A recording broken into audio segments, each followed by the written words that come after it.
Lalu tahu orang sesat, diam, nanti jadi setan bisu. Buktinya mereka juga tidak diam. Dianggapnya kita sesat sehingga diserang terus habisan. Cuman masalahnya jahat. Tuh jahatnya, awak ucapkan 2 kata, tafsirannya 200 kata. Itu masalahnya, mengada-ngada. Paham sih? Jadilah dalam riwayat Nabi mimpi bertemu dengan Allah. Jelas? Ya, dalam bentuk yang bagus dan ya itu mimpinya. Hadis ini kebanyakan ahli hadis mendhaifkannya, mengatakan hadis mungkar, sebagian mengatakan hadis palsu. Ya harusnya mereka kalau mau jujur, Imam Al-Baihaqi yang disalahkan, sebab Al-Baihaqi yang meriwayatkan. Sah? Dan Imam Baihaqi selalu sanjung-sanjungnya sebagai imam salah satu imam ahlil kalam. Walaupun Imam Baihaqi tidak sepenuhnya manhajnya ahlil kalam. Nah, tapi yang disalahkan apa? Wahabi. Tidak apa, salahkanlah. Tapi jangan jahat. Apa jahatnya? Dipukul pakai ujung lidi, dilaporkan pakai pakai balok beloti. Tentu masyarakat inilah kaum muslimin dan muslimat. Ya, orang menyebutkan ini salah, ini benar. Lalu apa yang dibuat? Semua selain mereka salah semua. Siapa bilang begitu? Ini namanya jahat. Pokoknya asal tidak sepaham, salah semua. Kan tidak jujur namanya. Jahat kan? Jahat tidak? Sama dulu orang, ya pengurus masjid bikin masjid baru. Pengurus yang bikin masjid baru. Lalu karena masjid baru ini mau difungsikan, yang lama mungkin difungsikan untuk ngaji anak-anak nanti. Tentu sebagian peralatannya yang juga dibeli oleh mereka dengan uang pribadi juga. Masjid itu dengan uang pribadi dibelinya, ya. Artinya mereka yang pewakaf yang paling banyak di situ. Diangkut ke masjid baru. Ada yang melaporkan orang tidak dikenal OTK, orang tidak dikenal mencuri fasilitas masjid. Mikrofon dilarikan, lapor ke polisi. Sesampai di kantor polisi, itu dipanggil para yang pengurus yang dilaporkan tadi, namanya kan lengkap tuh, si Pulan. Laporannya orang tidak dikenal. Saya tanya interogasi sama polisi, Bapak Sianu? Iya. Bapak sebagai apa di sini? Saya ketuanya, Pak. Ketua pengurus. Yang ini siapa? Si Pulan mana? Ini. Siapa Anda? Saya bendaharanya, Pak. Ini. Yang Pulan mana? Ini. Sebagai apa? Sekretaris.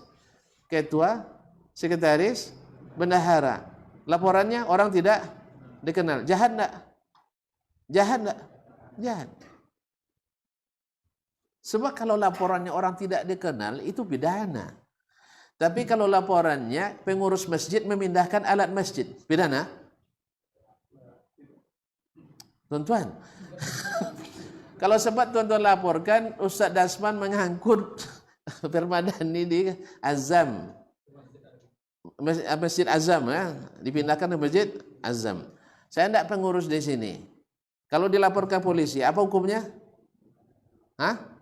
Ya pidana, pencurian, penggelapan, sah. Tapi kalau pengurus, Pak Halta memindahkan lalu dilaporkan oleh beliau orang tak dikenal, jahat enggak? Ya jahat. Nah itu maksudnya, jangan jahatlah. Akhirnya diisukan masjid direbut oleh yang bangun mereka, masa direbut? Di mana rebutannya? Nah, jadi kaum muslimin jangan jahat. Itu aja masalahnya. Jangan jahat, jujur. Silakan nak jadi ahli bid'ah, silakan. Tapi jangan menzalimi. Itu aja. Nanti siapa yang belajar akidah akan berpotensi jadi radikal. Ya Allah ya Rabbi, mendengar itu orang asal ada kajian akidah takut orang. Ini bakal jadi orang. Lalu jadi apa? Belajar apa umat? Akhirnya belajar syirik. Akhirnya tidak ada yang mengingatkan akidah. Akhirnya mereka yang sebenarnya radikal. Nasallallahu alaihi wasallam. Oleh itu kaum muslimin dan muslimat dirahmati Allah. Nah, apakah boleh sholat di belakang ahli bid'ah? Ada tahu orang bid'ah tadi? Ya antum. Ya, antum ahli bid'ah. Nah, dianggap sebagai ahli bid'ah. Nah, jadi kaum muslimin dan muslimat, boleh salat di belakang ahli bid'ah. Kalau rumusnya, selama salatnya sah, sah salat kita di belakangnya. Jelas? Ada bid'ah yang buat salat tidak sah? Hah? Apa contohnya? Hah? Oh, enggak ada. Bapak harus belajar ilmu hadis lagi nampaknya. Bid'ah itu terbagi dua oleh ulama hadis. Ini sepakat, tidak ada khilafnya.